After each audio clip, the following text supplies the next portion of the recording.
An evangelical preacher led nearly 1,000 followers from the United States deep into the jungles of South America. Well, how about you? Is the best thing ever happened to you? They would build a new community, free of oppression and violence. It was to be their paradise on earth. I wanted to leave as soon as I got there. I was in an armed encampment. But outsiders threatened to expose the dark side of their leader. We are going into Jonestown. And if any of your family members want to come home, then by God, we're going to bring them home. You people are gonna do this. Just leave us. They're killing everyone! In one day, two worlds collided, and paradise was lost. Know that you have never been loved so much as I love you right now.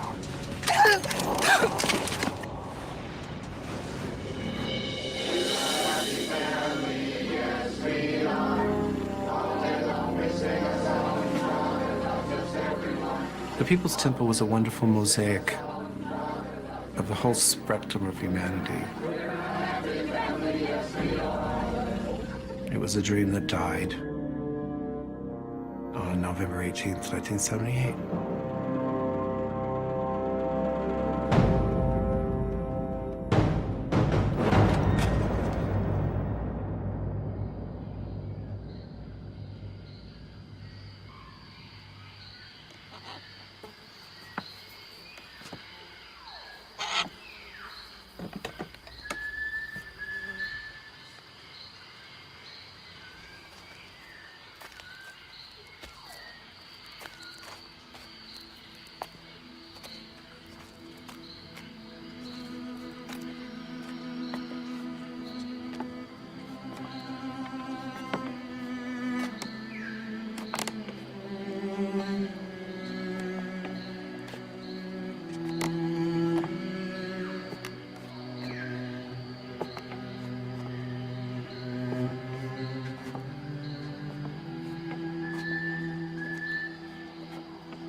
The threat of mass suicide was quite real. Now, this morning, there are fresh reports. Jones ordered a mass suicide. 914 people were murdered or drank Kool-Aid laced with poison. A lot of the children were crying, and he was telling them not to tell the children that they were dying, not to tell them it was painful, and that people had to die with dignity. In November 1978, reporters around the world broke the news that Jim Jones and more than 900 of his followers died.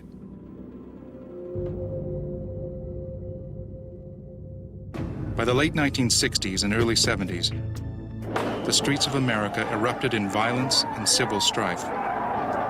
The war in Vietnam, civil rights marches, and political assassinations played out on television. Out of this turmoil, thousands of Americans flocked to hear the sermons of a charismatic preacher named Jim Jones. A fiery orator, Jones's early speeches were a mixture of socialist ideals and Christian redemption. If there was anything universal about the temple experience and what it was that drew people, it was, on some level, we were all wanting to belong. Some turn to the temple because they need help. Others want to serve humanity. Whatever they need, Jim Jones and his People's Temple seem to have it. The only way it's going to get better is through us and what we can do in the world. And that was everything from gradual social change to violent revolution to cleaning up after nuclear fallout. Jim Jones claimed special powers to heal the sick and dying. Staged healings were a popular attraction at temple meetings. A guy like my dad found out what you wanted to hear and see and showed it to you. Whatever you were looking for or wherever you were running from or running toward, Dad had an uncanny ability to hook into that. It's exhilarating. and very attractive. Once you get hooked by that, it's really hard to get unhooked. As his popularity grew, Jim Jones preached less about the Bible and more about social activism. He called himself a prophet, a savior who would guide, protect, and watch over his followers. I want you to be like I am. I want you to become what I am. I want you to enjoy the fearlessness that I have, the courage that I have, the compassion that I have, the love that I have, the all-encompassing mercy that I am. I want you to be what I am and something greater. Jim Jones's devoted followers referred to him as Father. Many signed over their paychecks, possessions, even their homes.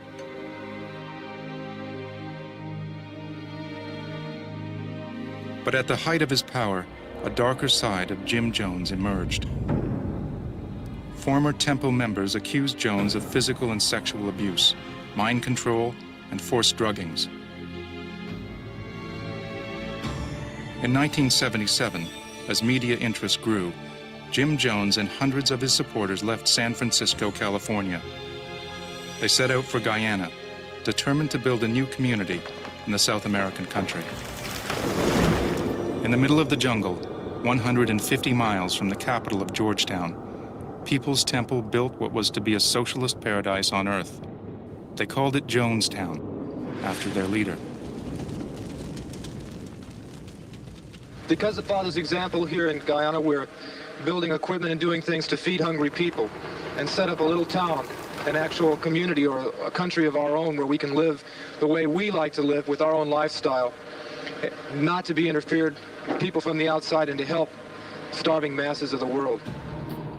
As the allegations in the United States intensified, temple members continued to flock to the remote outpost. Labeling the attacks as a government conspiracy to topple People's Temple, Jones and many of his followers denied the charges. It's the most beautiful place I've ever been in all my life. There's so many wonderful things about it. This is a beautiful place here, and it's fun over here. It's really good. I do not want to go back in any way, shape, or form to the States. I can't help but say that none of this would have been possible had it not been for Jim Jones.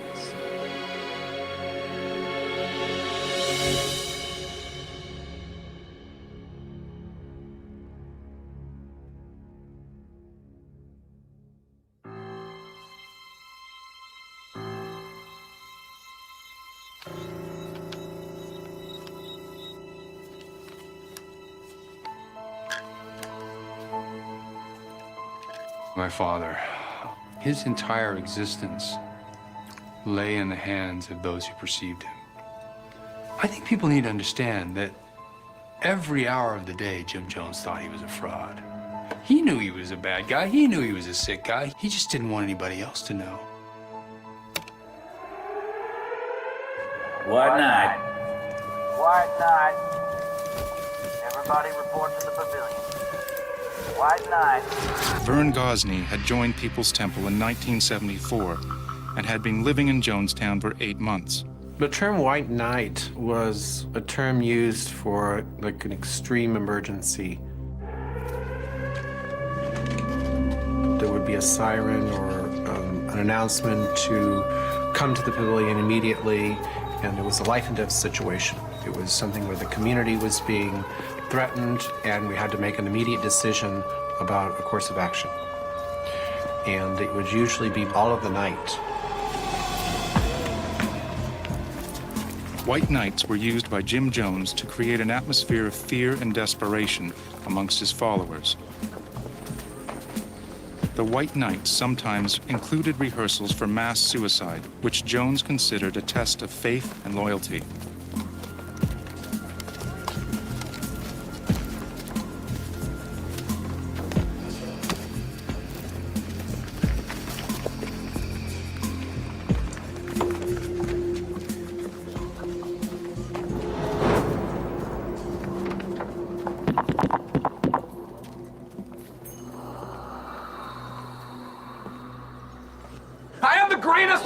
That you will ever have, and I'm trying on every level to protect this community. Are you with me? You will pay! There were people with guns and rifles surrounding the assembly. People that I knew for years with guns. And they weren't pointed outward, they were pointed inward. And so there was a sense of an armed encampment. So I must warn you again and again to be together with the community. Jim, you've been at it for hours. You're exhausted. They're exhausted and afraid. Let them go to sleep.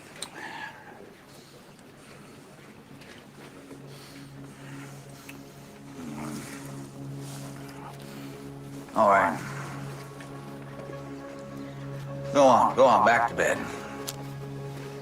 After the death of his wife, Vern Gosney arrived in Jonestown with his 4-year-old son.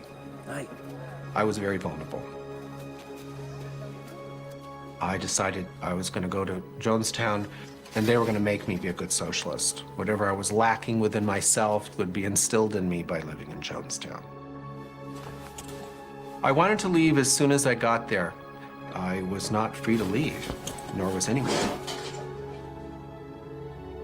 I had confided in my roommate that I wanted to leave, and that was taking a huge, huge risk.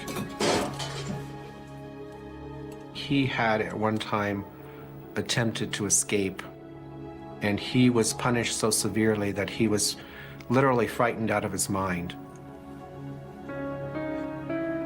We're gonna die here, man. We're gonna die here.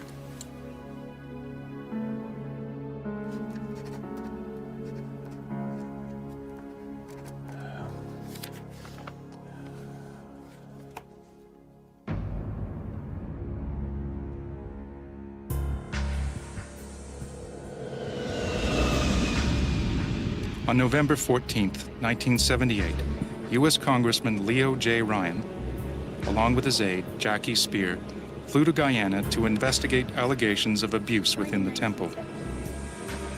The delegation included relatives who were determined to see that their loved ones were free to come and go as they pleased. Jim Jones considered the group a direct threat, bent on his and the movement's destruction. 14 relatives, some former temple members who spoke out against Jones, accompanied Ryan. Members of the U.S. media covered the trip, including Don Harris from NBC, an American television network, and Tim Reiterman, a reporter on assignment for the San Francisco Examiner. Jim Jones initially presented People's Temple as an extraordinary institution. And he was someone who was viewed as a little eccentric because he went around with bodyguards and he wore dark glasses, whether it was the sun was out or not. Think he's got something to hide? What do you think? You spoke with him? Yeah, on the radio, once. Figures we're out to get him. Congressman Ryan's trip was designed to find out whether allegations from ex-members were true, that Jim Jones controlled the members through disciplinary beatings, forcing them to turn over their property and, in some cases, custody of their children, and whether he was threatening people with death if they would leave the organization.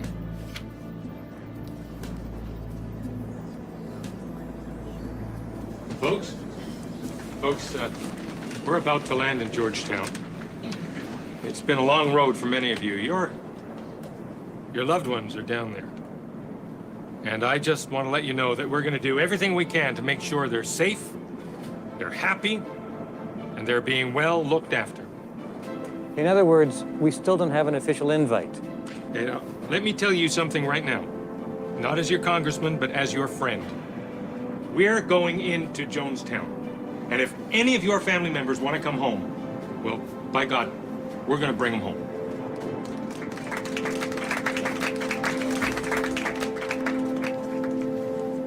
Congressman, I just wanted to say, to thank you. This wouldn't have happened without you. Really? Oh, sure. She's going to be 22 in a week. You always hope yours are going to turn out all right. Your ex? Yeah. She was Linda when I knew her. Now she's Sharon. Jones made her do that. You know why? He knew this other girl called Linda, didn't like her, so now no one can be called Linda. Well, don't you worry about a thing, Sherwin. Everything's going to be just fine. Sherwin Harris was attempting to visit his daughter Leanne, who was living in Jonestown. People's Temple was something that started out apparently to be a good thing and just turned into a nightmare. In 1978, my daughter was 21 years old. My daughter Leanne was brought into the People's Temple by her mother, who was one of the initial members. I had what I considered a strange relationship with my daughter. There was always a distance between us. There was always something strange going on. It was clearly, a dangerous situation. At this point, we knew that guns had been transmitted there. We knew what their attitudes were. We knew that they were talking, that they were Marxist and revolutionaries and people that acted brutally towards their own members. So I don't think there was any illusions on any of our parts.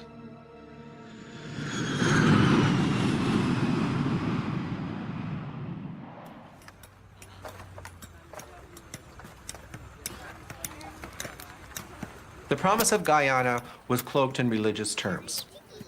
It was the promised land. Land of milk and honey, the land where we're going to build a society that's really just. We worked from sunup to sundown. We ate rice 3 times a day. It's hard to really convey the remoteness of that place. There was no means of communication with the outside world. There wasn't like, oh, let me run a mile to go to the phone. There's no phone. There's no telephones. There's no televisions. There's no nothing. I think it's difficult to express to people who don't have this kind of experience that, oh, well, why didn't you leave? It's so horrible, it's so terrible. How could you put yourself in that position? When actually we were working for a cause that we believed in. It's like taking people to the limit and then moving that line, and then moving that line, and then moving that line, and wanting so desperately to believe in the dream and not seeing that the dream has become a nightmare. A handful of temple members were permitted to form a basketball team. Amongst them was Jim Jones's 19-year-old son, Stephen. Days before the arrival of the Ryan delegation, Stephen and the basketball team left for Georgetown to play a series of games against the Guyanese national squad. Dad was worried about the basketball team leaving and going into Georgetown. He knew the congressman was coming. I'm sure he feared that we might turn against him. And fortunately, Mom saw that happening, and Mom had really made this her cause to get us out of there. You have in your hands the opportunity to make or break Jonestown, but you have to show a lot of character. A lot of character and grace. I've seen tremendous growth in you, Stephen. Now, what you want to do is when they score a goal, you give a little clap and you run right back to your boat. All right. Now remember, boys, when the other team scores, you just give them a little clap. Just like that, a little clap. Believe me, fellas, I had a little clap in my day. Don't let him provoke you. He's trying to find a reason to keep you from going. Just be the better man.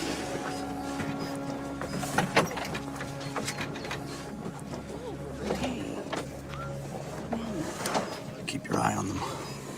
On who? You don't trust them?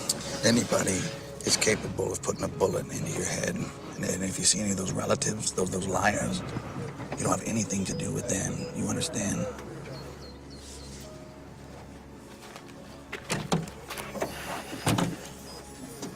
You did well. Goodbye, my baby. You take care of yourself. I'll see you real soon. I remember saying goodbye to her. I remember a long moment of just us looking at each other. I remember tears in her eyes and tears of my own. I remember each of us saying that we'll see you soon. Me believing it. Looking back, I don't think she did believe that would happen. I honestly think she thought she was getting us out of there before all hell broke loose.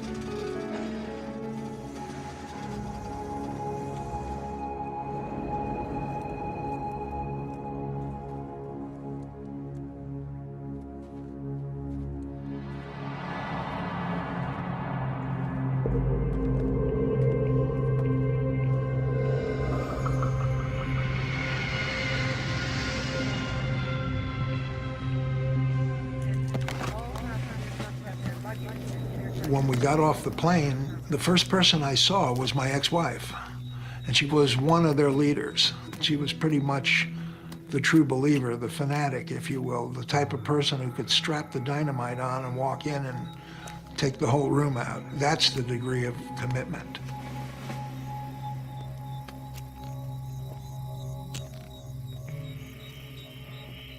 When we were in Guyana, my concern was to see my daughter. To that end, I contacted my ex-wife. I phoned her.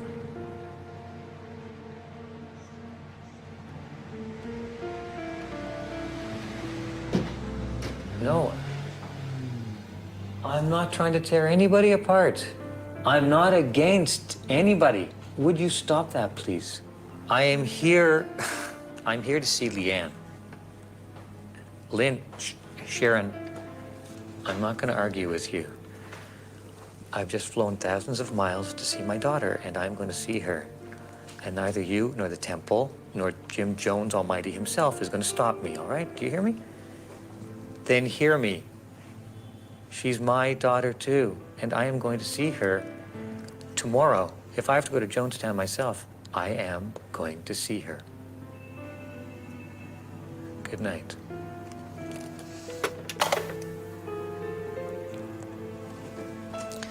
I wasn't really concerned about getting into Jonestown as much as seeing my daughter. I wanted to spend the time that I had there with my daughter and also to discover fully what was going on.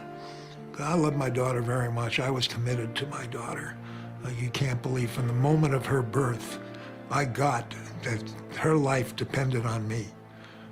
It's just that simple, and I was committed to her. I was very young when she was born, but it didn't matter. I would move heaven and earth. The People's Temple owned a house in the capital of Georgetown, which functioned as a way station for temple members moving in and out of Jonestown. Residents of the house included Sherwin Harris's ex-wife, Come on, back to sleep. and his daughter Leanne's stepsister Kristen, and a younger stepbrother, Martin.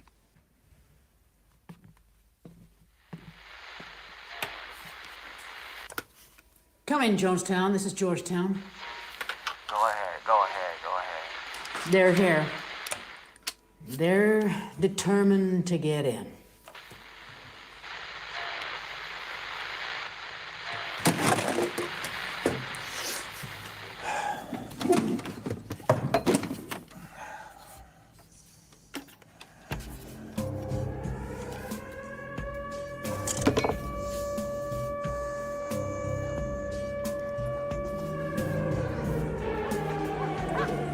White night. White night. Everybody report to the pavilion. White night. White night. I had confided in my roommate that I wanted to leave, and he confided in someone else. What's going on? And that was Monica. Dunno. I've got to get out of here. I didn't trust anyone. Everybody was watching everyone. I had never had a conversation with Monica. We got a plan? Hell no. I thought you did. And we began to talk to each other and bolster each other about wanting to leave. For many in Jonestown, The reality was at least as bad as the press reports. From what I've seen, what was reported was true, and it wasn't good, such as torture, abuse, deceit, theft, faked healings, drugging of people, punishing of children, the drumming up of fear. Jim Jones used fear as his chief method of controlling his people, especially those with thoughts of returning to the United States. It was just one account after another of how horrible the United States was becoming. Concentration camps were being constructed for people of color. The borders were being patrolled by racist organizations like the Ku Klux Klan, and when that failed, the message was, well, nuclear war is just around the corner, and we were in one of the safest places to ride out nuclear holocaust. Jim Jones, determined to keep prying eyes away from his settlement, rallied Temple members to sign a petition demanding that Congressman Ryan and his delegation stay out of Jonestown. I want to see how many of you will sign right now, and say no! No, I will not go back! The conditions at Jonestown were not conducive for someone to think clearly or sharply. I was numb. I was emotionally, mentally, and spiritually drained. My own personal feeling was I didn't know what was going to happen to me. No! I will not see any of my relatives! This is what you have to do, because if your relatives come with Congressman Ryan, if your relatives come with him, then your relatives are no better than he is! I was unclear about what the plan exactly was, but my focus was the congressman and getting his assistance.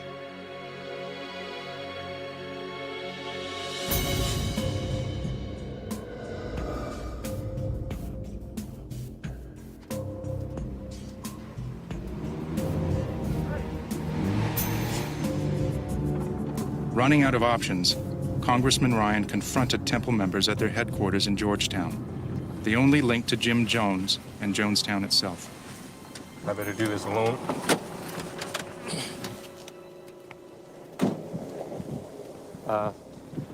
If I'm not back in, say, 5 minutes, send in the dogs. The house was full of Temple members, including Stephen Jones and the rest of the basketball team.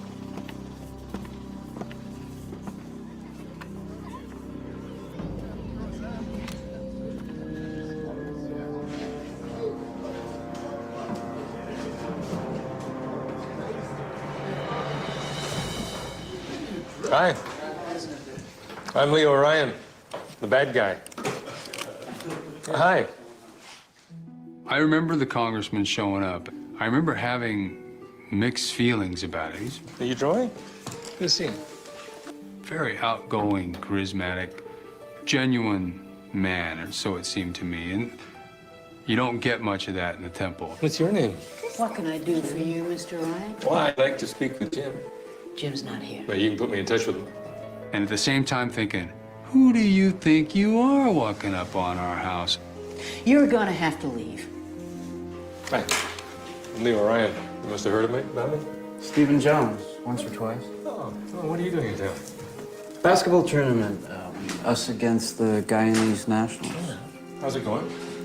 Well, sir, they kicked our butts good the first two games, and we're looking for a little revenge. Well, let me know if you can use an extra pair of hands. I can't dunk, but you know, as politicians, we pass things really well, like basketballs and the buck. Congressman, you can't just come in here as you please. Lighten up, Sharon. The man's just trying to be friendly. Look, you might have asked you a couple of questions, like, do you like it there? Jonestown, I mean. How is it? Your father wants to talk to you.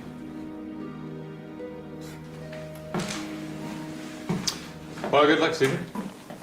With the game, I mean. You're gonna have to leave now, Mr. Ryan. This is private property. Okay. It was nice meeting you. We'll be seeing you again. Bye-bye.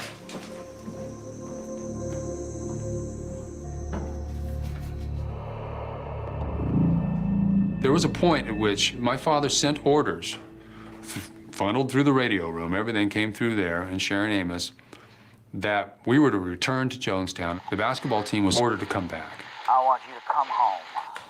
Why? Why? You need it here is why. Now, McElveen's coming back first thing in the morning. I want you to be on the truck with him. The whole damn bunch of you. Look, you said it yourself.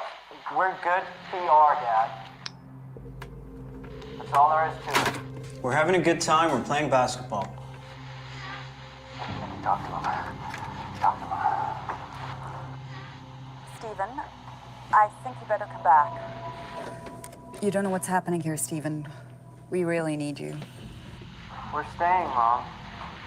We got a game against the national team tomorrow. How's it gonna look if we just hightail it out of here? Besides, you don't need to speak for him. Well, it's up to you. No, it is not up to him! I do not want him having anything to do with that congressman or with the relatives. I want him back here now! You don't give a damn what happens here! Had known for a long time my father was nuts. I'm one that believes he was sick from very early on. By the time the congressman came, he only had a few more months at the rate he was going with his drug use. He was just slowly killing himself on drugs. Who do you think's keeping this place together?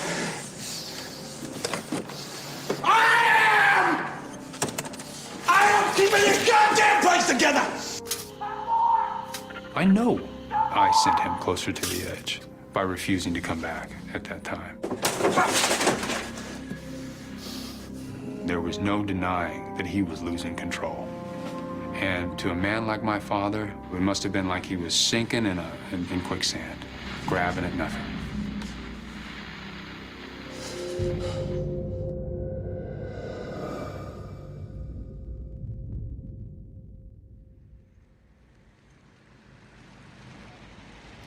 Jim Jones summoned People's Temple lawyer Charles Gary to handle Congressman Ryan's visit to Jonestown.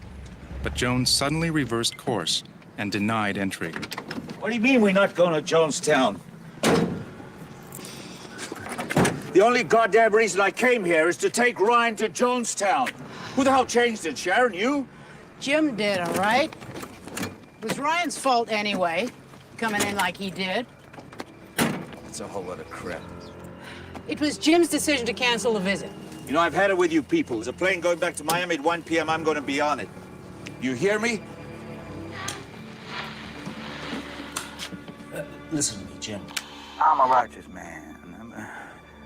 We are a righteous people, and These traitors, they've come to destroy what we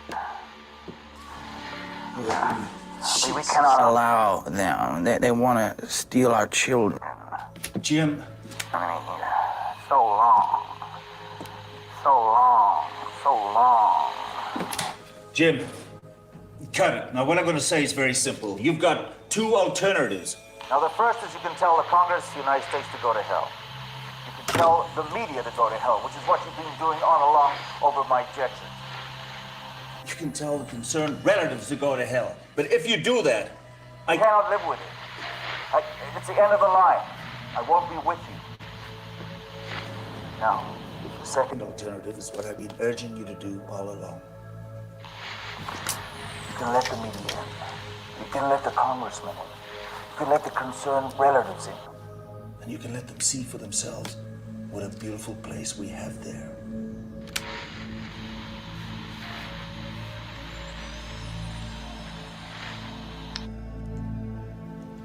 Calm down, then. I don't know what I'm going to do. Just calm down.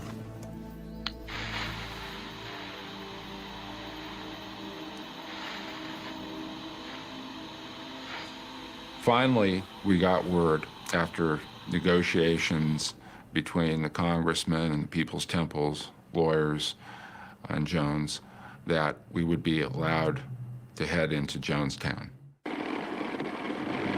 Who's getting in? He's still showing. What are you doing using that? Excuse me a little bit.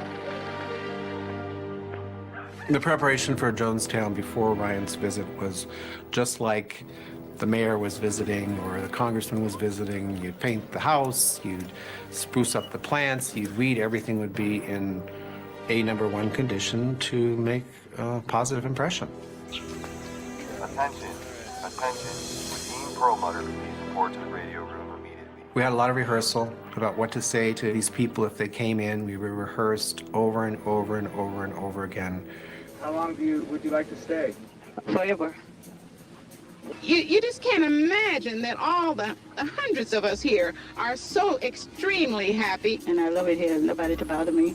I'm free, and I love everything about it. Now you tell me, those big buildings out there, what are they? Cottages. And how many people would you say on average lives in a house? 4 or 5. 2 couples to a house. No, I wouldn't say that. I'd say 4 or 5. Just don't you go into that. Okay, pass. What do you find that's wrong with this place? Well, I don't find anything wrong. I had more opportunities here than than I ever had in the States. How do you feel about the USA? Well, I feel it's all right for those who want to be there. That's very good. We don't want to say we're pro-Soviet or that we're against America. You got that? I got it. Pass. Monica, when you refer to Jonestown, how do you refer to it? As a very nice place. There was always an atmosphere of us versus them. Jones mentioned that Congressman Ryan was coming, concerned relatives were coming, journalists who were evil incarnate were coming, and they were coming to destroy us. People get along, white and black together, and Look, I just say it's a community. Jonestown, it's a community. All right, pass. The survival of the community rested upon a good report from these people coming and leaving without incident and giving wonderful reports on Jonestown. What are common complaints you hear in the community? I don't hear any complaints. Only praises of our being able to live here in Guyana. My son's here with me, and I appreciate being here. I enjoy it here. I've had many more opportunities for learning trades than I have in my entire lifetime. What are some of the complaints you hear against the community, against the temple? I don't hear any complaints. The only thing I hear is how much people love it here. Everybody says this is the best thing that's ever happened to them in their whole lives. How about you? Is the best thing ever happened to you? The very best. I really appreciate being here. I enjoy it. That's right. Thank you. Thank you.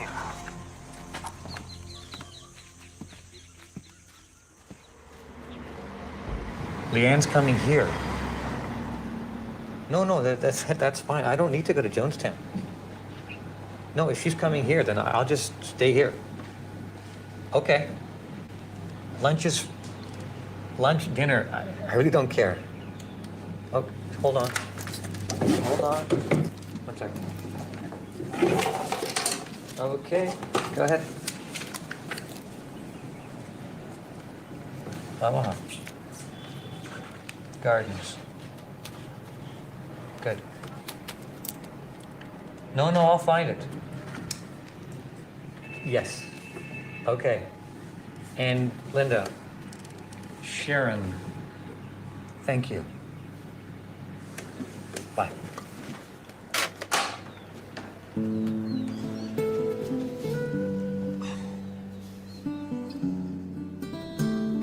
When I got that information that my daughter was going to come down on Saturday, there was no reason in my mind to, at that point, to go to Jonestown. Now, if it turned out I was being lied to and she didn't show up on Saturday, I'm going to Jonestown. I'm going wherever I need to go. I'm going to find my daughter.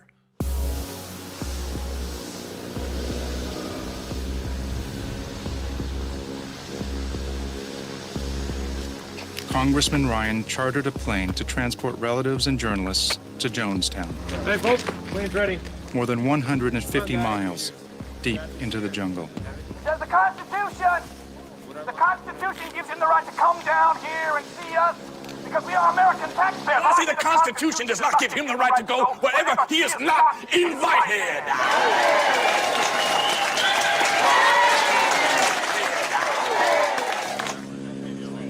I mean, what are we going to say to him? What are we going to say to him anyway? You can't win, I'm telling you, with this kind of a prick. You cannot win! He treated our children all night. He come tripping into our house like he owned it, telling Sharon Amos I heard a lot of dirty things about you. Well, I said, you tell him to go to hell! To get lost! You know what? We don't have to tell him anything anyway. We don't have to tell him anything. And you know what? I don't know how long he's going to stay, but I can assure you, if he stays long enough for tea, he is going to regret it.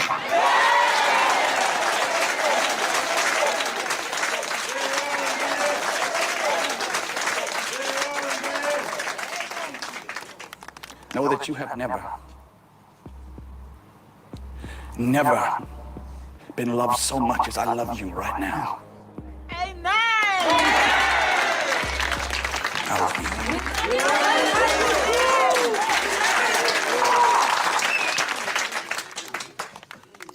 you. Monica, myself, and my roommate did have a meeting about Ryan coming. The plan was I was going to slip the congressman a note asking for his help to leave. This is our chance. Monica? Keith?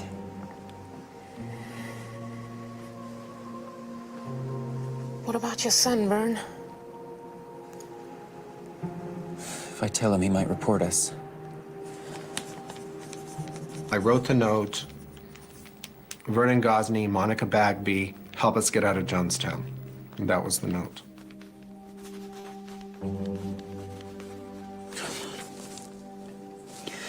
He's better off here anyway. I didn't know whether to take my son was the right thing to do or not. I wasn't thinking clearly.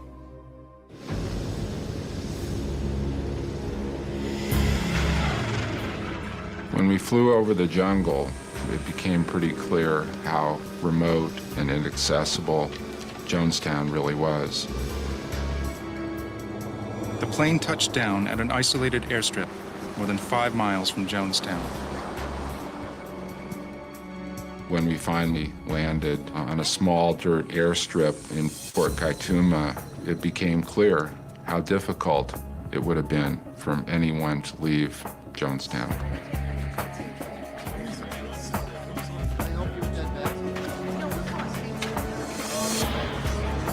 Okay, there's the truck. When a truckload of People's Temple members pulled up with a flatbed, we expected that we'd be moving on quickly to Jonestown and started unpacking our gear.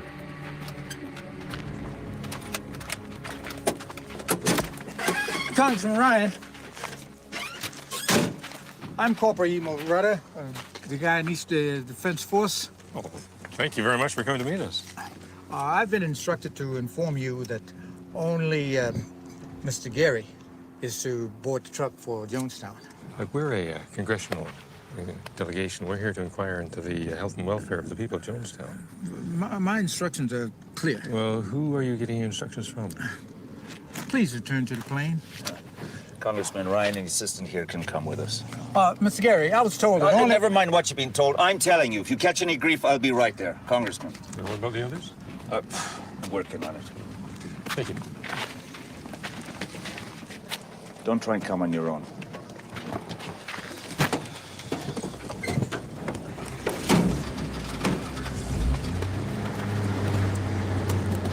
Clearly, at that point, we were not welcome. All we could do was wait.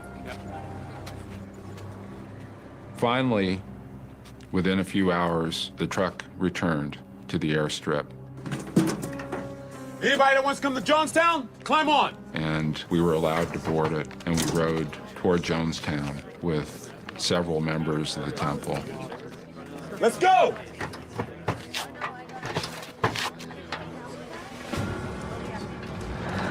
I think everyone recognized that there was a potential for danger.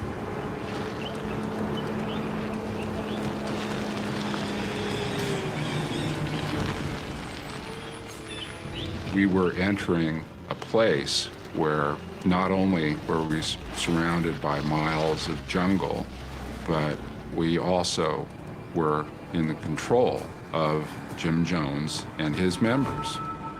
And as a practical matter, it would be hard to get out without their permission.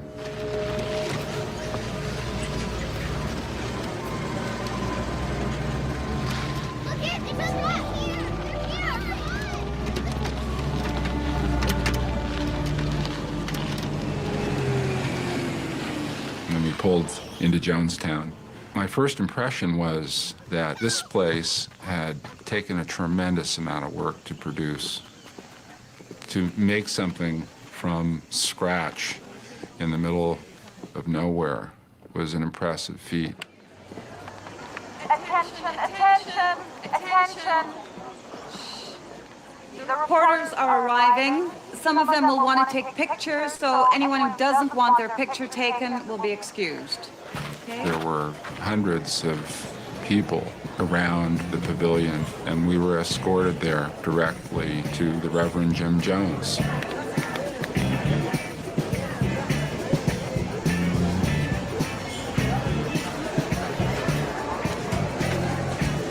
Jim, the gentleman of the press have arrived. This is Don Harris, NBC News.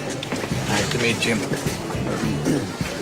Reverend Jones, Tim Ryderman.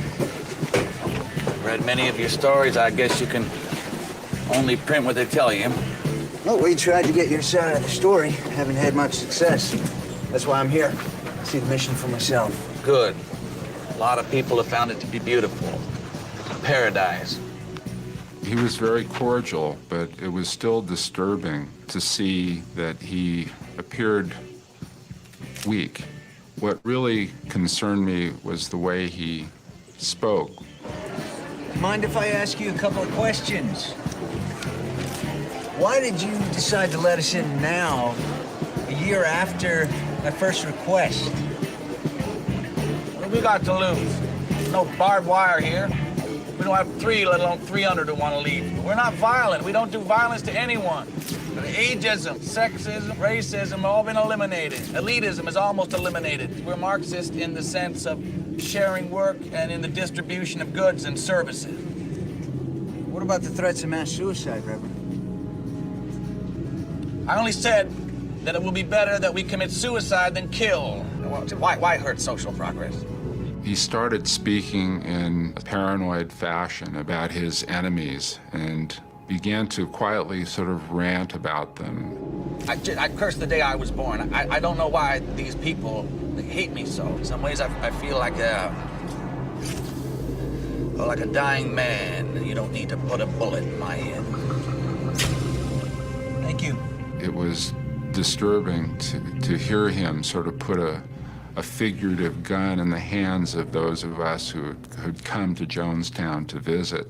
It was also disturbing to hear someone who had the lives of so many people in his hands speak that way.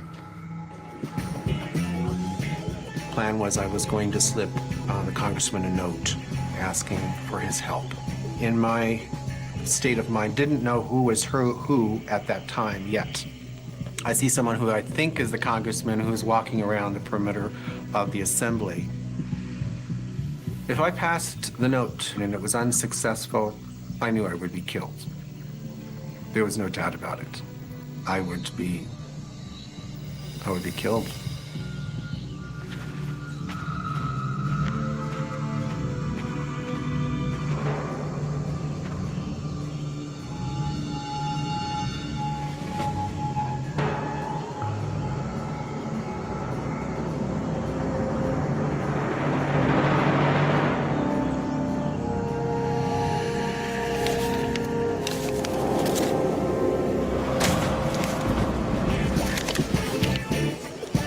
Drop this. He passed the note!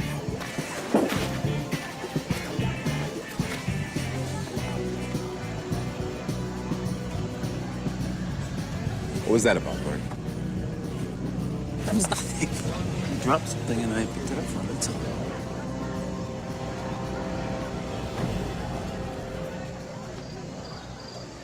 And now, everyone, I'd like to introduce you to a very special guest. He has represented many of us who lived in his district back in California, and we'd like for you to say a few words to us. It wasn't until later that I found out that that individual was not the congressman. Congressman Ryan.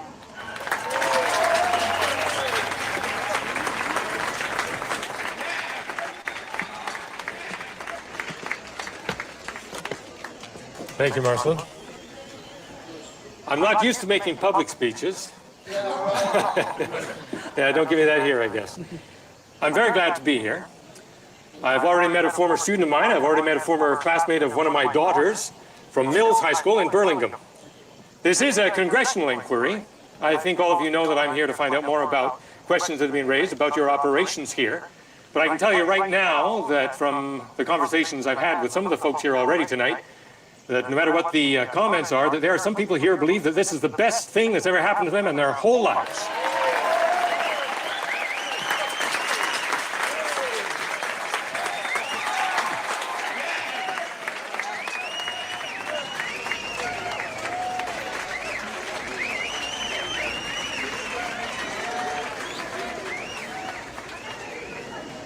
After Ryan spoke, I was approached by Congressman Ryan.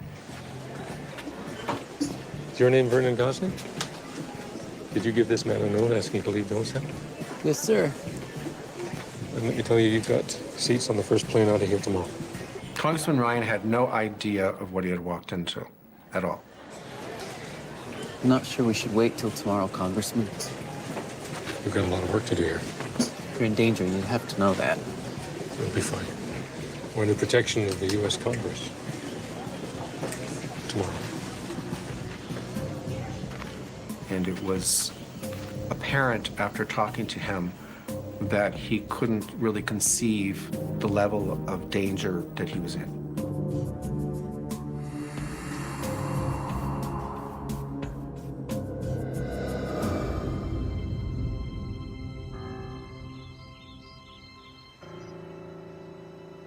On that Saturday, the last day,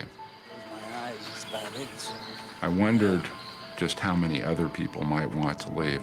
Thing is, Ryan told me someone else aside from this Vern guy approached him. Wanting out? Yeah, exactly. Morning. Sleep all right? Oh, that was the softest hardwood floor a man could ask for. Marcelyn Jones, who was Jim Jones' wife, took some of us throughout the encampment. This is my pride and joy, I don't mind saying.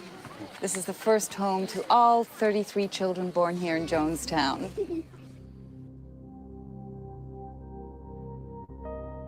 Marcelyn Jones was clearly proud of everything that had been built in Jonestown. The school and the nursery, the clinic that provided health care for children that seemed to be what inspired her and sustained her. That's some pretty advanced reading. Those are some pretty advanced kids. Hey. Oh, hi. I'll take him from here, Vernon. I think you're needed back at the pavilion, aren't you?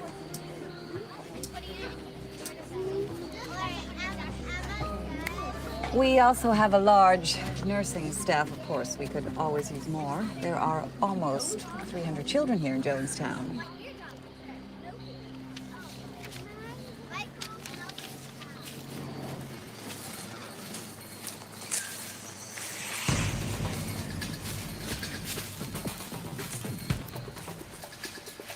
Tim, coming out.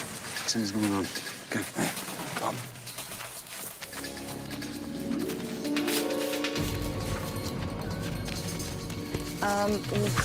Would you like to see the dispensary? Excuse me.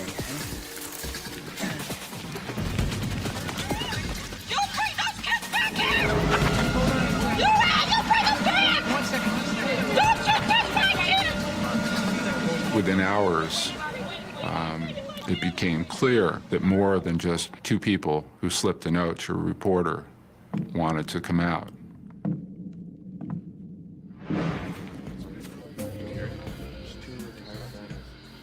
There were some entire families who stepped forward and informed the congressman that they wanted to leave with us. I'm all right. I'm just gonna just say goodbye to some. And the tension just radiated out from Jones and those groups of potential defectors. The whole place was paralyzed. Stay put. I'm gonna come have a word with you later, all right? You don't go anywhere right now. I want to talk to you and ask you some questions.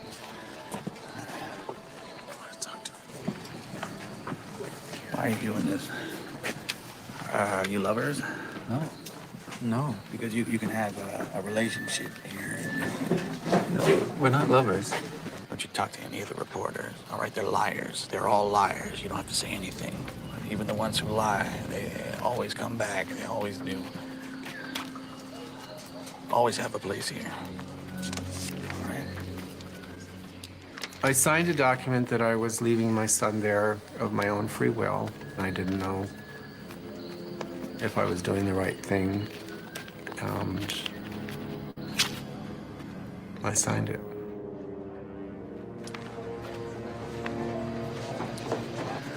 How many you got, Congressman? I think we're gonna need another plane. As time went on, probably about a dozen people had stepped forward, and they were insistent on leaving. My name is Monica Bagby. I wish to leave Jonestown of my own free will and return to the United States. Is that it? My name is Vernon Gosney, and I wish to leave Jonestown of my own free will and return to the United States. I was of a divided mind. On one hand, I thought my son is black and he's going to be subject to the racism of the United States government, and I thought that this was the better place for him to be. I didn't know. I was confused. What now? No, we pack up. Truck's leaving soon. I don't think I ought to go alone. No, I wouldn't either. That lady said she'd go with me. You ought to get someone too.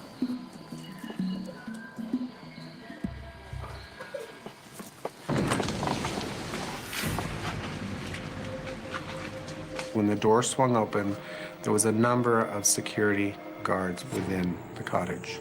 I was petrified.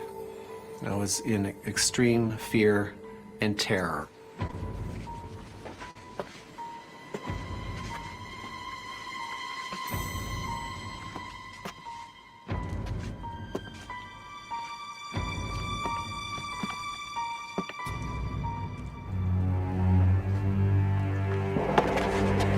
What you doing, Vern?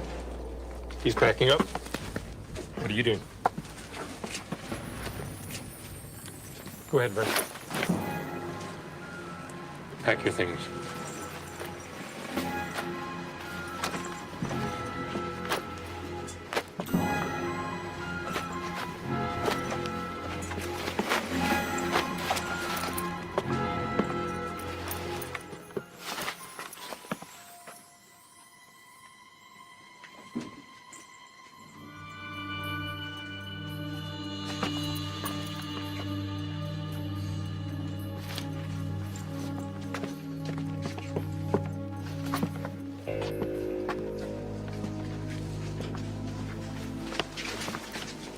Thank you. As the potential defectors began gathering up their belongings, NBC conducted an interview Bob? with Jim Jones in the pavilion. Okay, Reverend. Ready to go. Well, you never accomplish what you set out. I'm a perfectionist. I mean, we wanted to fade out at the whole arena of public attention, but obviously we haven't because of lies. I never understood how people could lie with such total freedom and conviction. As the interview went on, Jones grew more and more tense. That's a lie.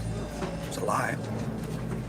Who conspired to kill Dr. Martin Luther King, Malcolm X, John Kennedy? Every agency in the whole government is giving us a hard time. Somebody just doesn't like socialism. I think it was sinking in, if it hadn't already, that this visit was not going to play well outside Jonestown. I've heard that security guards with guns had gone around to the houses and warned people not to cross. Nobody came to see people with guns. I strictly prohibited guns. You don't have to shoot me. Because the media smear does it. I've given my life for people. Serving people. Are you people gonna just leave us? I just beg you, please, just leave us. I'm gonna go say goodbye to them.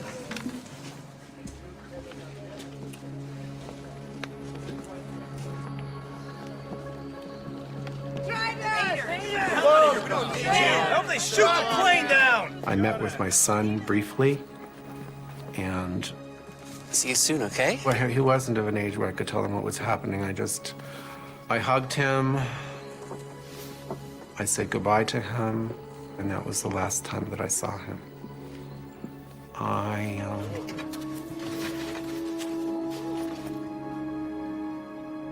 don't know what else to say about that moment.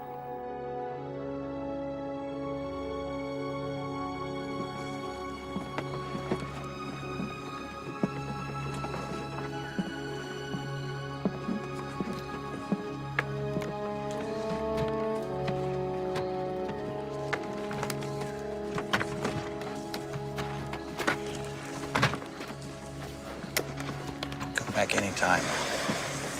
Always have a place here. Come back anytime. Visit your son.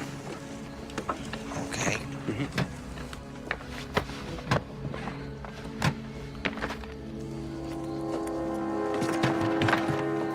Come back anytime.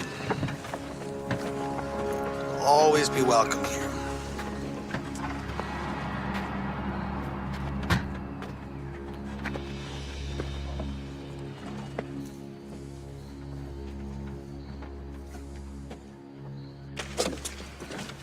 Reverend, could I just ask you, could I get your reaction on what's going on here today? Did you try to stop anyone from leaving? No. I feel sorry we're being destroyed from within. All we want is to be left in peace. He looked somewhat broken and crestfallen, but angry. And what he was saying really was that the defections and some of his members were going to be the undoing and the unmasking of Jim Jones and People's Temple and what was going on inside of Jonestown.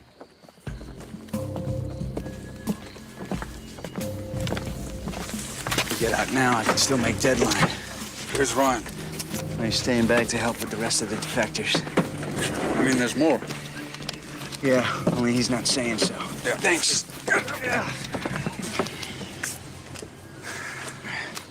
Everybody ready? Jim, why are you so upset? There are only 15 people leaving out of nearly 1,000. I mean, if 400 people were leaving, then I'd be worried. Things were spiraling out of control. There was a crack that had opened, and the crack was continuing to open. Jones was losing control, and the whole community, in my opinion, was going to crack open completely. It's only 15 people. When I get back, I'm going to report to Congress that of the 60 people cited by the concerned relatives, none of them wanted to leave. They said they were completely happy. Wait! Hey, room for one more? There's no way he's a defector. Come on. Why are you leaving? Tell you later. All right.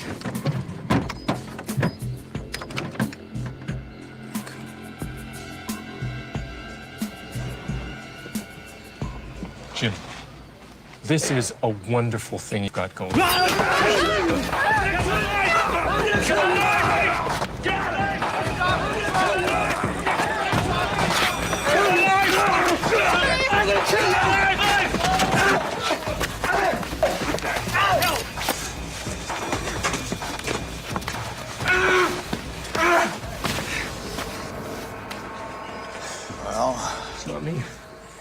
guess this changes things, doesn't it? Some things, but not everything. That convinced the congressman not to stay behind and process any more defectors, that he needed to leave with us on the truck. Hey, you're bleeding, Congressman. It isn't mine. What happened? A minor disagreement. We were in serious danger. Hey, let's roll. Because the congressman was, in some ways, our protector. To see him with blood spattered on his shirt from his assailant and all disheveled showed just how precarious our situation was. I think we wanted to move as quickly as possible down that dirt road and get on a plane with the defectors. When that truck is pulling away, I have no faith whatsoever that we're ever going to get out of there.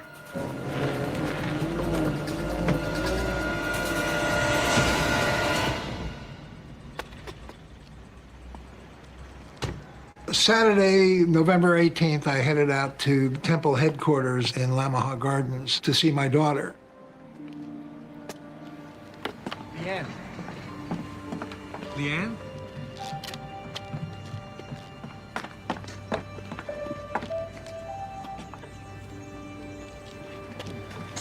Hello. Leanne.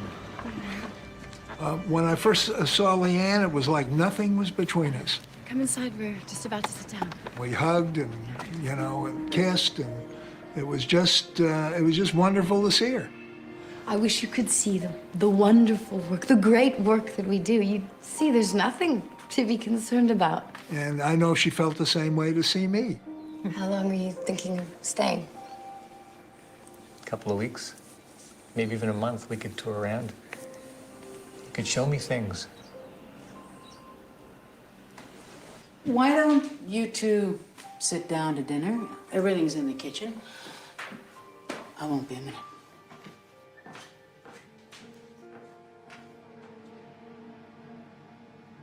It is so good to see you, Leanne. It's been hard. And I just want to get to know you again, and you me. Would that be all right? You must be hungry. Come on.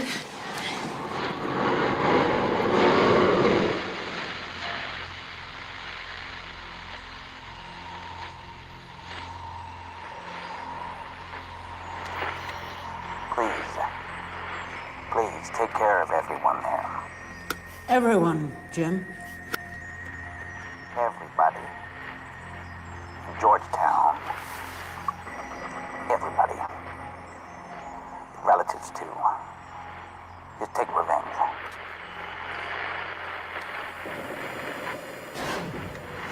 I'll have to tell the others. Things were going bad. We've been ordered to get revenge. Revenge meant go out and kill people. Concerned relatives first, maybe members of the congressman's party, but those who had turned against us would have been considered the worst enemies. It just took one spark. It's time. It's time. One thread of insanity to unravel the whole works.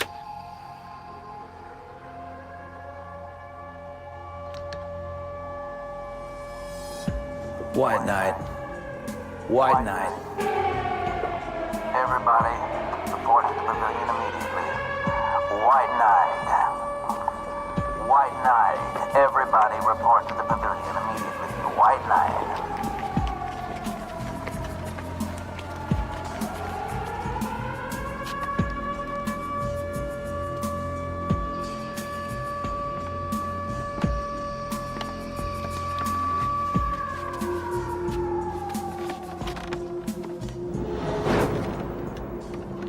It was heavy as I'm pulling, and I'm pulling, I'm reeling it in.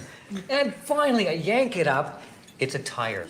I caught a tire, just like in the movies. And there I am, Buster Keaton, looking at it. Yeah. Here's a call for you.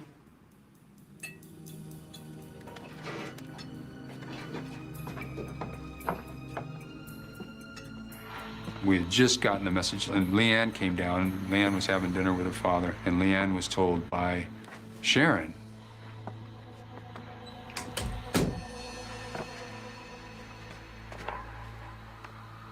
Leanne, the order's just come through.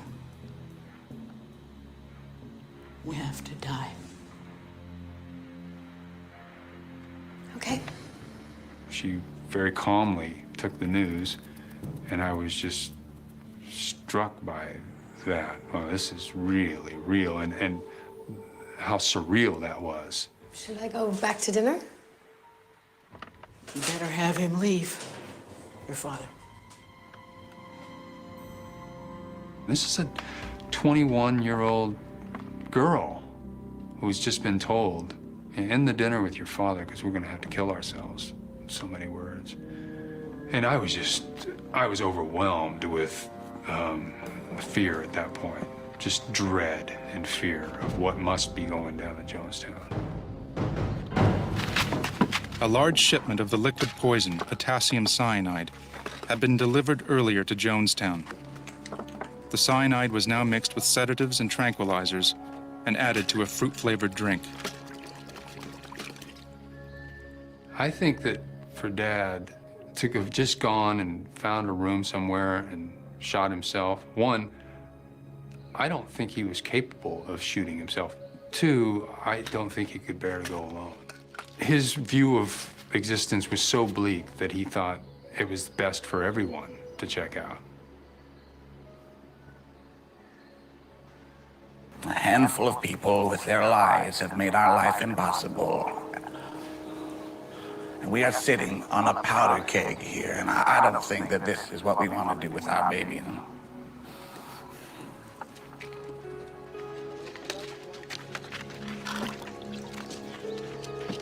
It has been said by the greatest of prophets from time immemorial, no man may take my life from me, but I lay my life down.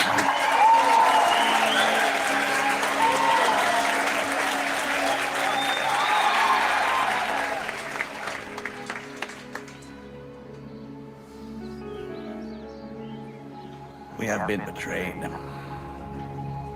We have been so horribly betrayed. Now here's what's gonna happen in the matter of a few minutes is that one of the people on the plane is gonna shoot the pilot. And down comes the plane into the jungle, and we had better not have any of our children left when it is over, because they will parachute in here on us.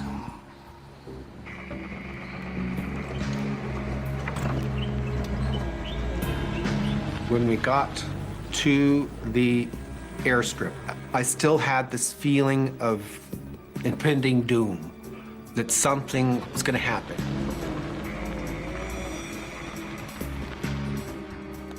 As people were boarding a tractor load of men returned to the airstrip, it was clear to me that there was no real reason for them to be coming back. There might well be trouble. It was decided that Monica and myself were going to go onto the small plane, so that plane was boarded first.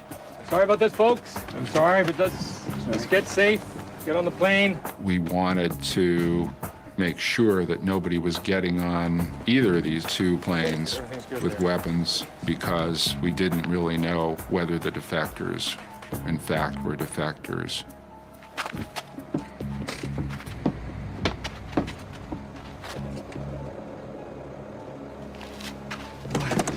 Hey, Congressman, I didn't search him. Excuse me. Just a moment, please. What's your name? Larry Layton. Sorry. Larry Layton. Everybody okay? He shouldn't have been allowed to come with. Someone said he might have a gun. Ryan's checking him, all right? He's not gonna let us leave here. Jones, I mean. We'll be in the air in 5 minutes, okay? Thank you. That's fine. Good plan.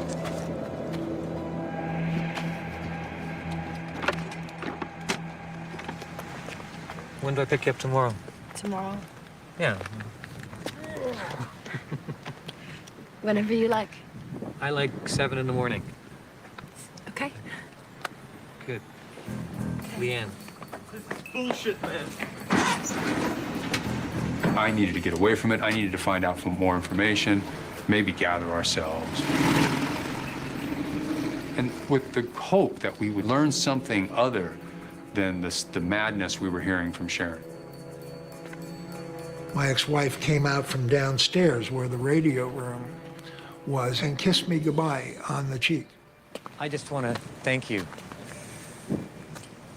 And when she kissed me goodbye, that was really goodbye.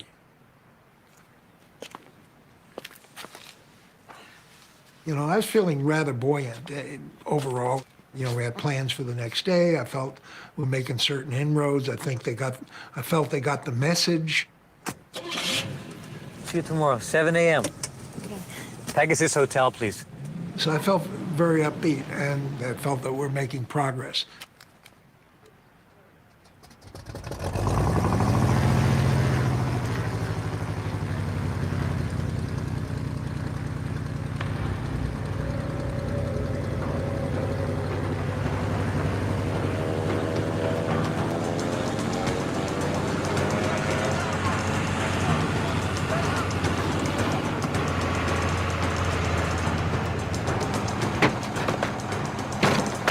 Okay, let's start getting back on the plane. He's fine. Yeah, that's Everybody spread out! Spread out!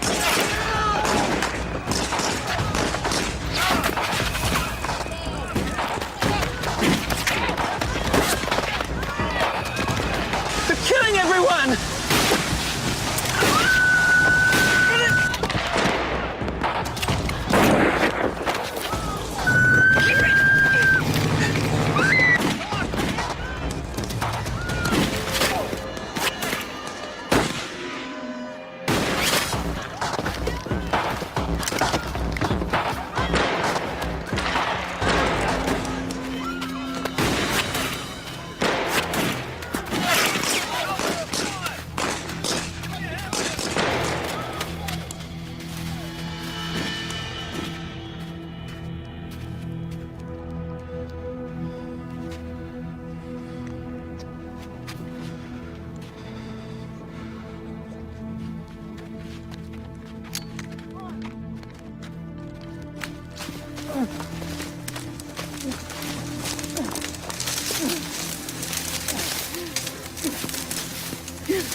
The gunfire died down.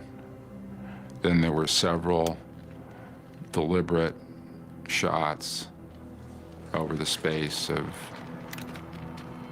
maybe a half minute.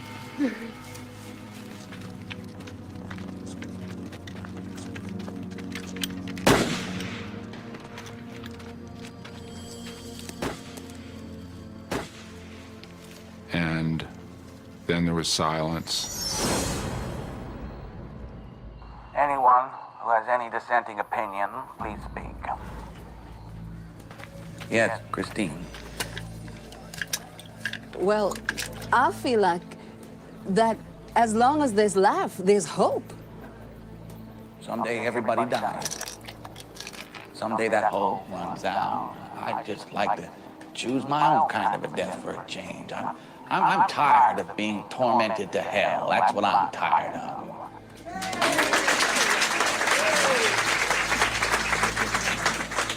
I ain't ready to die. I don't think that you are. But I look about at the babies, and I think they deserve to live, you know? Yeah, I agree, but don't they also deserve much more? Don't they deserve peace? Yeah, right. We all came here for peace. And have we had it? No. Just hold on, sister. We made it a beautiful day, and let's make it a beautiful day. That's what I say. I tried to stop this thing from happening, but now I see it is the will It's the will of sovereign being that this happened to us, that we lay down our lives as a protest against what is being done. You know, the criminality of people, the cruelty of people. Now, I just know, I know there is no point. There's no point to this.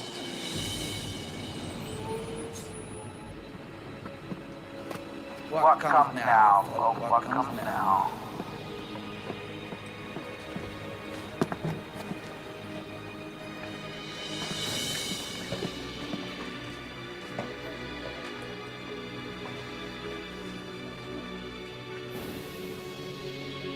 It's all over. The congressman has been murdered.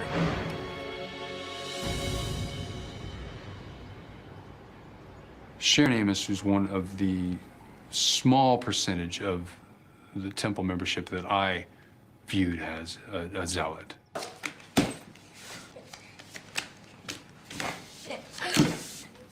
And certainly by the end days, she was every bit as sick as my father was.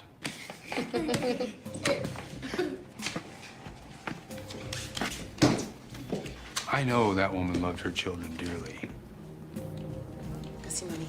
And this is in no way an explanation or an excuse or a defense of what she did. But for her, she thought she was saving them. We give them our children, then our children will suffer forever. We win when we go down. I was a man born out of due season. Well, I've been born out of due season, just like we all have. And the best testimony we can make is to leave this goddamn world.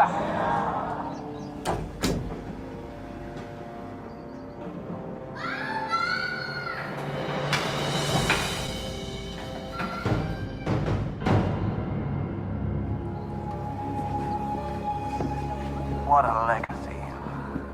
They invaded our privacy. They come into our home. They followed us 6,000 miles away. Get us some medication. It's simple. There's no convulsions with it. It's just simple. Just please get some. You know, so much of it feels like fate. Every possible ingredient that could be thrown into this disastrous recipe was thrown in there. You know, you've got my father who's already unraveling. Are you gonna separate yourself from who shot the congressman? I don't know who shot him. And you've got a demoralized, malnourished, exhausted populace. And the people of Jonestown were just, they were also crazy on some level because of what they'd been put through by my father.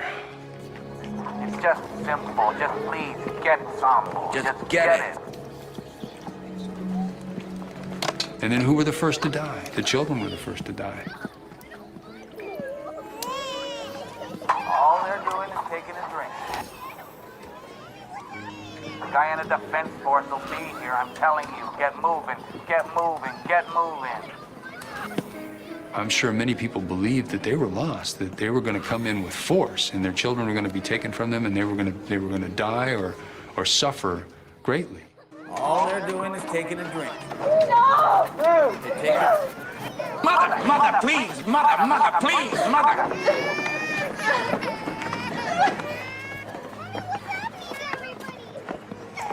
Can some people assure these kids of the relaxation of stepping over to the next plane? They set an example for the others. They take it to fall asleep. That's what death is. And even those that still wanted to get out of it, where were they going to go at that point? How are they going to get out of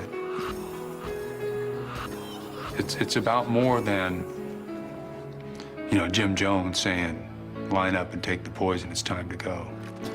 Oh my God. Oh my God. No, no, no.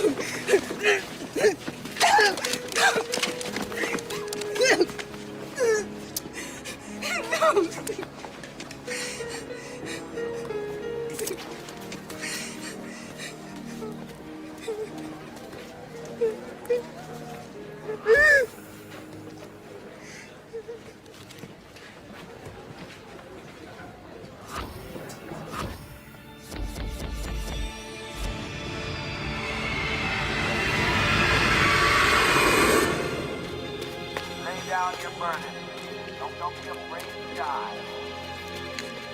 should have told me to go.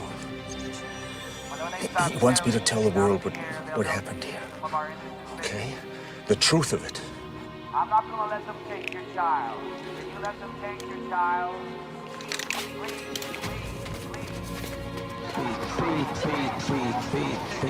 Lay down your life with dignity. Don't lay down with tears and agony. I tell you, I don't care how many screams you hear. I don't care how many anguished cries. Death is a million times preferable to 10 more days of this life. If you knew what was ahead of you, you'd be glad to be stepping over it. If we can't live in peace, then let's die in peace. We've set 1,000 people who say we don't like the way the world is. Take our life from us. We laid it down. We got tired. We didn't commit suicide. We committed an act of revolutionary suicide protesting the conditions of an inhumane world.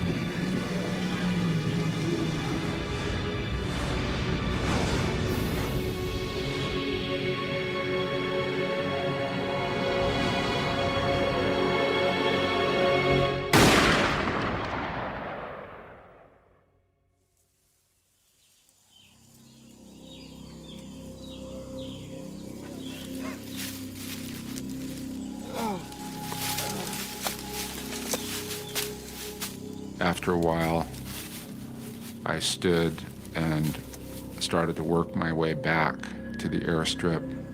Wanted to see what had happened to everyone else.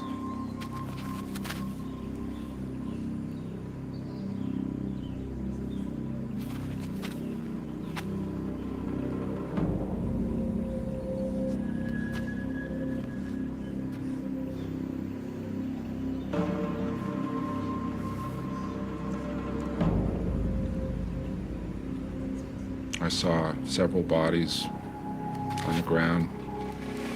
It appeared from the wounds of some of them that temple members had gone around and finished them off with shots to the head. Don Harris of NBC, Congressman Ryan, Greg Robinson, the photographer with me, Bob Brown of NBC, Patricia Parks, one of the defectors. All of them were dead.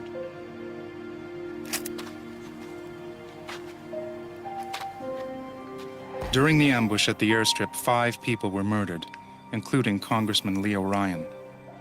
11 others were wounded but survived, including Ryan's aide, Jackie Spear, and defector Monica Bagby.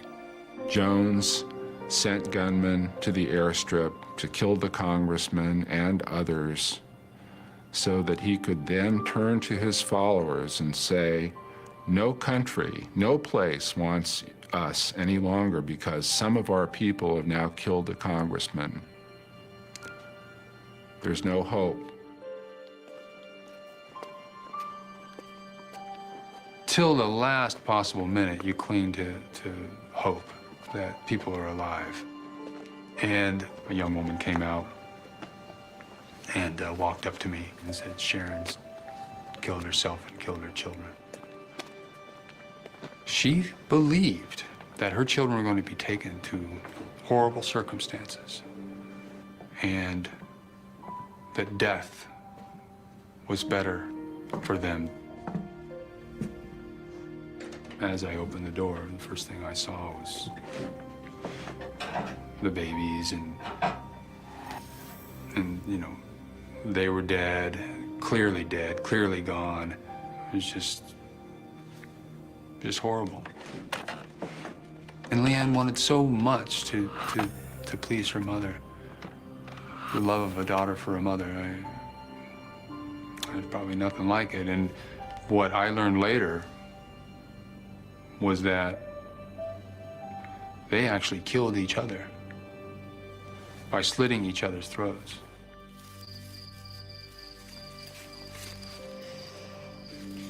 I came to several hours later, and I knew it was several hours later because it was dark.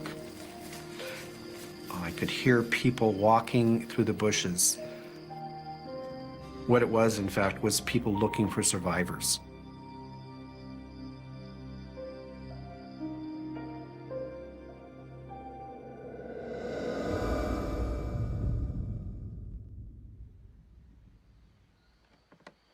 Only a handful of temple members inside Jonestown survived. Some escaped into the jungle. 76-year-old Hyacinth Thrash had hidden under her bed.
I lost everything that day.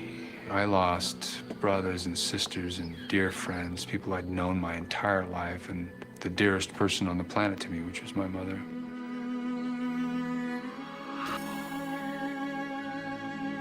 She resisted and physically restrained until the last child died, and then she walked up and took the poison herself. My father, well, I can tell you I've never grieved his death. I remember feeling disgust that he didn't go the way everybody else went. Not only did he have to be shot in the head, but he had to have somebody else do it. And I still believe it was because he couldn't bear to go out the way he was seeing other people go out.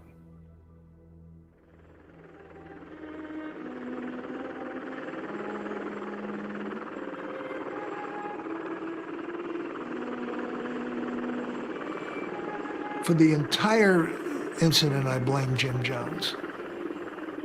It's as if he was determined to make sure nobody won. If he wasn't going to win, nobody was going to win. The people that died in Jonestown were my family. And they were my family when my family wasn't my family. And they're all just really few wonderful, good people who wanted to make a positive change in the world. One of the myths of Jonestown was that it was a mass suicide, whereas in fact it was a mass murder. They lie, they lie. What can I do about liars? Are you people going to leave us? I just beg you, please leave us.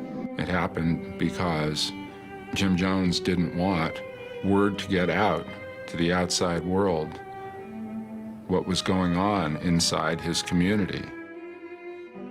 He didn't want the defectors to tell their stories, and they didn't want the reporters to tell their stories, and he didn't want the congressman to tell his story.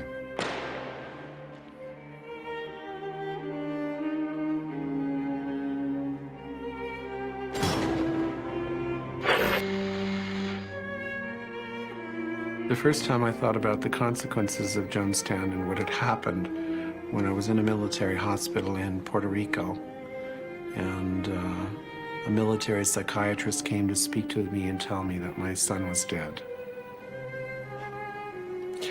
The loss of my son has been the most difficult thing in my life to deal with.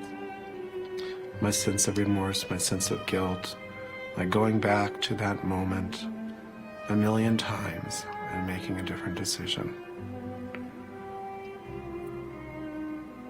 To find some level of peace and some level of forgiveness has been the most challenging thing for me. I love my daughter very much. I've lost her. I'm suffering, truly suffering with the grief of that all these, for years. And I came to see that I was really holding on to the grief as if if I let it go, I'd be letting go of her. And I thought, that's not right. And I came to see that I could hold my daughter as a loving memory forever and let the grief go. There were a lot of reasons I think that people ended up taking the poison. I don't know who took it, who was injected. I think more than anything, it was out of loyalty to everybody else there.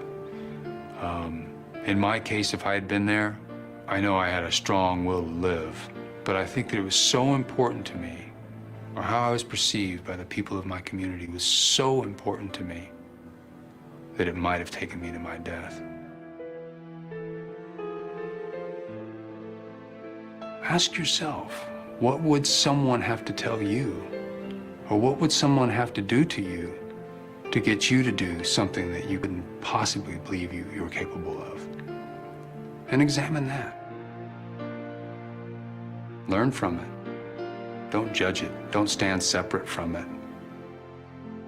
Be willing to stand in the shoes of the people you're judging. And I hope that, 900 plus people, that they died, and the way they died, might offer us something so that their lives won't be in vain.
Buenas noches a todos. Mi intención de este documental fue para educarlos un poco de las cosas que pasan aquí en los Estados Unidos con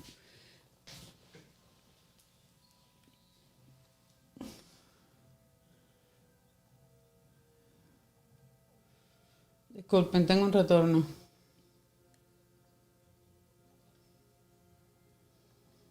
Discúlpenme, tenía un retorno. Nada, esa fue mi intención, enseñarles un documental de algo que pasó en Georgetown, en Guyana, con este psicópata que hizo que cientos de personas lo siguieran para al final terminar en un suicidio masivo, como pudieron ver en el documental. Como les digo, era algo informativo, algo educativo para aquellas personas que se fanatizan con hombres y persiguen a hombres y no ideas. Es muy peligroso, señores. Es muy peligroso seguir hombres y no ideas. Debemos tomar conciencia de lo que estamos haciendo y llevar el mensaje a todos. Hubieron tantas personas engañadas por este señor pensando que en realidad él podía hacer algo cuando era más que obvio que no iba a hacer nada, que no tenía nada en realidad para avalar las cosas que decía, ni tenía pruebas, ni enseñaba pruebas, ni hablaba con nadie, pero los seres humanos necesitamos creer en algo. Y es muy triste, porque cuando pasan este tipo de cosas, después quedamos totalmente en shock y no queremos pensar que lo que estamos viviendo o que la persona en la que confiamos sencillamente era un estafador. Estoy segura que se aprovechó de esa situación y estafó a un montón de gente. No es la primera vez que lo hace. Yo estuve publicando en mi Facebook que ya lo había hecho anteriormente en los años 2017. O sea que no es primera vez que este señor hace este tipo de cosas. No sé si es un psicópata o sencillamente es un hijo de... No quiero decir la mala palabra, pero en realidad mostró ser definitivamente un psicópata, un descarado, y aprovecharse de la ingenuidad de muchos seres humanos, como digo, que necesitan seguir líderes y no ideas. Señores, tomen esto como una lección. Les aconsejaría a todos que lo tomaran como una lección de vida y que se tome bien en serio. No sabemos de lo que hubiera sido capaz de haber hecho este señor. Hola Yankee, ¿cómo estás, mi amor? Bienvenido. Llegaste un poquito tarde, no sé si viste el documental que acabo de poner con referencia a la masacre que hubo en Georgetown hace un montón de años, hace 42 años van a ser ya. Y es muy triste lo que pasó, y todas las personas estas que andaban siguiendo al mequetrefe a Ignacio Giménez, y todo el mundo, increíblemente todo el mundo esperando el día 4 de junio para ver las horas de transmisión. En realidad el tipo no tenía absolutamente nada que mostrar y se burló de muchísima gente, y eso es extremadamente peligroso. El documental, después, si tienes tiempo, lo puedes ver. Lo puse, está en inglés, pero le puse los subtítulos en español, y tiene que ver con, como te contaba, con una masacre que hubo por un psicópata que logró arrastrar masas con él y sus ideales y terminaron todos suicidándose y fue una triste historia, la verdad. Pero no una historia, sino algo que pasó en la vida real. Y tenemos que estar conscientes, señores, que no podemos seguir hombres. Tenemos que seguir ideas. Yo espero que les haya servido de aprendizaje y los exhorto a todos al que no lo haya podido ver, porque obviamente a esta hora había muchísimos youtubers poniendo cosas interesantes y el morbo del chisme y de lo que pasó con Eliezer y Otaola y todas esas cosas venden más que la información, pero así es. No me importa si me vieron 2 personas, no me importa si me vieron 10, me verán más después. Y esa es mi intención. Este canal lo quiero para informar en todo lo que y ayudar en todo lo que yo pueda a no solo a mis compatriotas, sino a todos los seres humanos. Así que sin más, señores, muchas gracias por haber visto el documental. Repito, el que no lo vio puede sencillamente darle para atrás después o lo ve retransmitido y lo pueden compartir con sus amistades. Bueno, Yankee, no sé si todavía andas por ahí. Gracias, mi amor. Espero que te hayas suscrito al canal. Si no lo has hecho, por favor, hazlo. Allá abajito, donde dice suscribirse, por ahí. A ver, creo que está por acá. Algo así. Y te lo voy a agradecer, ¿ok? Bueno, señores, una vez más, que tengan una excelente noche. Los dejo y los quiero y me quedo corta.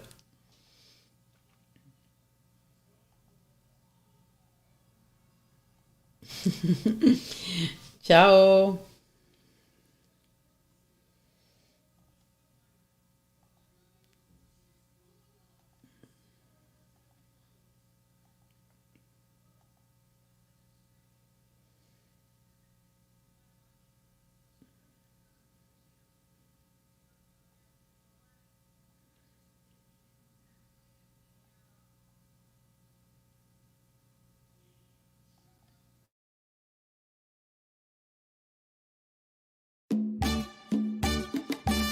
Toca la clave, suena el bombo, hazme un tumbao que el ritmo lo pongo yo.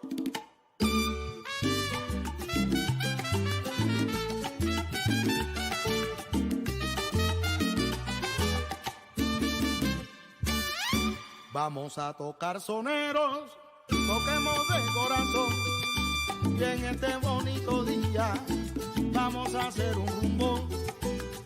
Y si del alma brota letra, armonía y sazón, son estos los ingredientes para componer un son. Oye, ya que la fiesta está buena, se juntaron los soneros, vamos a tocar un son, que lo escuche el mundo entero, que no me falle la clave, mientras que rompa un tumbao y el bongón que se destaque, que no me quedo callado. Toca la clave, suena el